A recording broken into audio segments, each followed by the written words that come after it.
Hello and welcome to some more Star Citizen. We've got some big updates with the latest Alpha 4.3.2 PTU build with the Yormandi, that new creature now actually in the build. We're going to be talking about how you find it and how you fight it, all that sort of jazz. We'll give you a spoiler warning for that as well, because it will just be a few seconds of spoiler there. There are some economy changes as well with that patch. We also have a roadmap update, more confirming the features for 4.3.2. But we'll talk about that and if anything else is likely to turn up. And will the patch be live for CitizenCon this Saturday? Maybe. We'll talk all about that. So, in the latest Alpha 4.3.2 PTU patch, the Yormandi and Yormandi boss fight and its little arena are all set up and working properly, or at least they're in. Leaked internal documents from the Associated Science and Development Group suggest that a major containment operation is underway deep within their Onyx facility. The documents describe the discovery of a vast underground cave system during recent excavation work where a large and reportedly dangerous creature was encountered. Sources indicate that the group has since implemented reinforced airlock systems throughout the site to maintain safety. Personnel have reportedly been advised to bring small fire teams equipped with tractor beams and ample ammunition. This is very much advised if you're going to go and fight the Yormandi. The Associated Science and Development Group has not yet issued an official statement regarding the incident. So yeah, a couple of Yormandi spoilers / how to Yormandi. You can find the area where you can do the Yormandi boss fight at the Onyx facility Site B. There's a broken walkway you can take down into the caverns area after going down the elevator and all that sort of jazz. When you are there, you'll need to pull a lever to start the boss fight. You're in a room, it's obviously a boss fight room, there's a load of pools of water. When you pull that, it will lock down the room for a while. That means that no one else can sneak up on you. You're basically fighting with everyone else in that room together, trying to take down the Yormandi. The area is super cold, so vault weapons are super effective, but it is really cold, so wear adequate protection. Bring a lot of FPS ammo. I cannot state that enough. There are plasma batteries as well that refill from lockers that you can chuck at it and blow up and all that sort of stuff if you've got tractor beams. There are weak points to shoot on the Yormandi as well. And the Yormandi, they fire jets of plasma or laser, so you want to hide behind rocks because it's pretty damaging. They jump between pools of water. There are a couple of them, and they drop useful Wicklow items, their tongues, their eyes. I know people are soloing this fight as well, so I'm not sure how much balance this fight's going to see. It's a cool fight. There's some cool music. Zin and I are planning to try and get some footage of this at some point. I've thrown my back out in real life, so really I just want to lie down and go, ah. Anyway, there are other changes in this patch as well. Economy balance changes, initial industrial patch changes to bulk grade commodities. Mining of bulk grade commodities, iron, tin, tungsten, etc. should see between a 8 to 15% increase to profits. Free trade should see a 15 to 20% increase to return on investment for bulk grade commodities, hydrogen, processed food, steel, pressurized ice, helium, etc. With CIG saying if we let you buy it in 32 SCU crates, it's probably bulk grade. Specific balance changes. Heart of the Woods wasn't anywhere near valuable enough for its grade and has been increased a lot. Partilium was, on the other hand, 400% above standard for the value of its grade, and it's got bumped down to only be 200 above standard. Scrap price got buffed overall. However, the two best locations to sell scrap are now some of the stations in Pyro, which encourages trade between the systems. Something we much need in Star Citizen, more trade and movement of commodities between Pyro and Stanton, and reasons to do that and go, well, it's risk versus reward, right? Construction materials changes. In line with the increased value per single SCU of construction materials, it's now primarily sold in 8 SCU increments at corresponding buy locations. The goal here is that while larger salvage ships provide a meaningful level of improvement to efficiency, the smaller ships do not become completely irrelevant. Again, interesting there that CIG kind of refer to the salvage ships as a larger spectrum than we currently have, because, well, there's only like 3 salvage ships in game at the moment, right? The Fortune, the Vulture, and the Reclaimer. There's a load of bug fixes in here as well, obviously for crashes and that sort of stuff, but also weapon racks not respawning,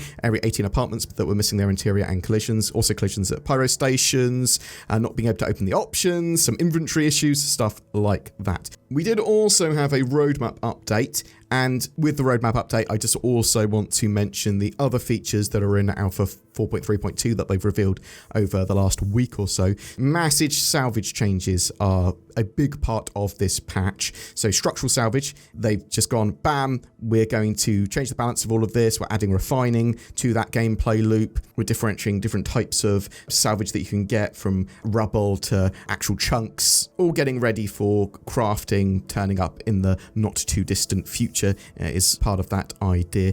As I said, they've added refining to the salvage loop. There's some big economy changes, including reducing the value of RMC. Although economy change wise, we could be anywhere by the time this goes live, this patch, because they do bounce the numbers around based on feedback and effort versus reward intention. The Reclaimer has had some updates, improving its lifts, adding a cargo grid there. It still needs some love, the Reclaimer, for sure. Really, it needs a bit of a rework, but we'll see what happens with that. There's been tractor beam updates, other bits and bobs, the Klaus and Werner laser repeaters, the size 1, 2, and 3, the Badgers, Bulldogs, and Panthers. They've had an art style update, most noticeably on the Panther, which now has like a casing around it. Wickelow's had a load of updates, new ships there, so you can get the Crusader A2 Hercules, as well as the Crusader Ares, Inferno, and Ion, as well as the Asperia Prowler utility, all with updated Wickelow liveries and upgraded components. There's the new armor, there's binoculars at Wickelow's,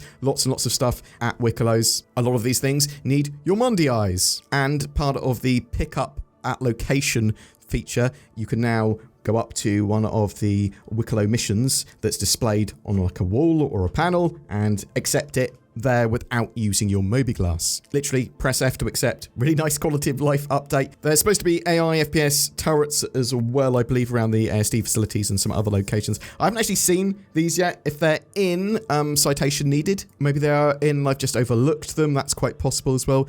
Oh yeah, those FPS AI turrets, they're definitely in the game. I've seen them running around in the ASD facilities. There's the Heavy Battle Tech Armor, the Palatino Armor. There's the Frontier Fighters Finale event as well. So this is a limited time event continuing the Fight for Pyro storyline. Once that starts, each week we'll add more missions to the pool of missions that you can do, with the Headhunters and the Citizens for Pyro going after the Frontier Fighters. Basically choose who you want to support, either Citizens for Pyro or the Headhunters, and the winner will change the game somehow, or something will happen. There's more stuff in shops as well. So we've got the Nova Gatling turret and the Scorpius missile turret being added to shops, and these are both bespoke weapons, as it were, giving more choice to those vehicles. By all rights, we should see the Fleet Week ships added to stores or at Wickelow's or something like that. This would be the MTC, the Guardian MX, the Asgard, and potentially the Idris, or at least the Idris P. It's less likely the Idris will be in in-game shops at this stage, mainly because like the Polaris is still just at Wickelow's, right? But maybe you'll be able to get it at Wickelow's, maybe they'll sell it and it will just be really expensive in-game. Some other stuff, the Anvil Paladin. I'm expecting that to turn up for this build at CitizenCon. It will at least be shown off at CitizenCon and go, you can get this ship as soon as 4.3.2 goes live. Something like that. That's my expectation. With CIG talking about salvage, updating salvage, and kind of implying there's more salvage ships than there actually are, I'm expecting a starter salvage ship, sort of like a golem for salvage, to turn up for this patch. There's binoculars at Wickelow's. I don't know if they're functional. I don't think they are. But they probably will be for the live build of the patch. Binoculars, cool. And other bits could turn up for this patch. There could be some more surprises. When is the patch going live? Well, it's possible for the weekend. It's possible for CitizenCon. But not all the content is in and working, at least as intended. There were problems with inventories, and there are problems with items floating around. To be honest, if they can iron out a couple of little bits and those sort of more annoying little issues and get the Yormandi fight working well, just a few little tweaks to the Yormandi, I think the patch is pretty good to go. So I think it's quite possible they could release it for this weekend. CIG have done crazier things, but it's also possible they'll go, no, let's hold it back for next week. What do you think? I'm really interested to know, are you playing Alpha 4.3.2 or are you going to wait until it's actually fully live? Have you done some Yormandi fighting, and what do you think of that? Will every creature they add into the game be some sort of snaky Valakar? That is more of a joke, obviously not. And it makes sense for them to do a load of variants, potentially some quite big variants of the Valakar tech that they know works. I'm super excited for CitizenCon. I hope you're excited for Alpha 4.3.2 and CitizenCon. So tell me all the things down below. And something else that you should do is click on the links to NordVPN. Get yourself some VPN-y goodness with NordVPN. Delicious accessibility, security, and privacy on the internet. All part of a balanced internet meal. I accept no liability for you attempting to consume NordVPN. Don't do that. Do that at your own risk. But get it.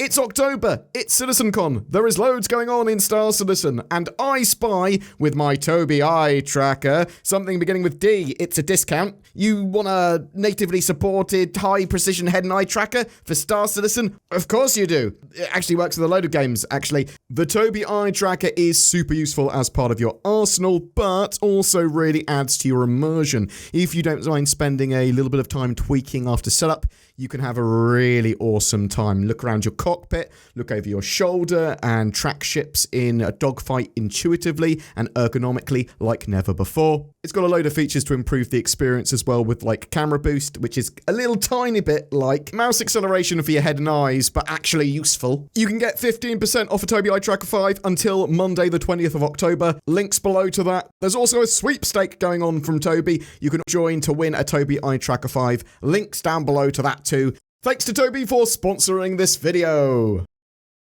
Every month we have a ship giveaway, and for October, because of CitizenCon and it's a big month of celebration, we are giving away 5 different ships to 5 different winners. They all come with a game package and lifetime insurance. We're giving away a C8X Pisces, the Arrow Light Fighter, the 100i luxury starting ship, the Sulen, a very cool, weird alien starting ship, and the Nomad from Consolidated Outland. All you need to do to be in for a chance of winning one of those ships is comment on any of my videos made during October. Any of those are great to start the game with, or just as another ship in your fleet, or even as a lifetime insurance token to upgrade to something else. A big thank you as well to CIG for providing some of those ships for that giveaway. If you would like to further support the channel, consider becoming a Patreon or using the join button under my videos. That will get you some occasional exclusive content, and it really does help us out loads. Also, like, share, subscribe, that all helps tons as well. Thank you so much for watching to the end, and I hope you have a great October.